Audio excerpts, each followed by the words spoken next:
So moving on to chapter 17 then, as we look at chapter 17, we're talking about equilibrium. Remember, equilibrium is when the reaction rate has reached zero. We see the flat plateau, the horizontal line on the graph showing that the concentration is no longer changing, so the rate is zero, but the reaction is still going on. The forward and backward reactions, forward and reverse reactions are going on at equal rates, so the concentration of product and reactant are each remaining constant.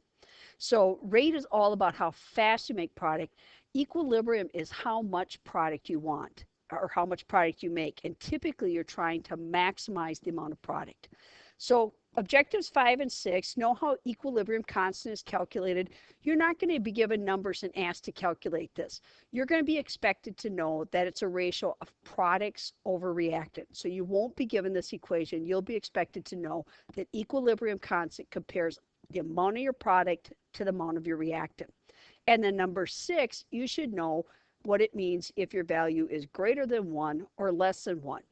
So since it's comparing product to reactant, if you have an equilibrium value of greater than 1, you have more product than reactant at equilibrium. And again, that's usually the goal, is to have an equilibrium constant as large as possible, because it means you made lots of product and there's very little reactant left.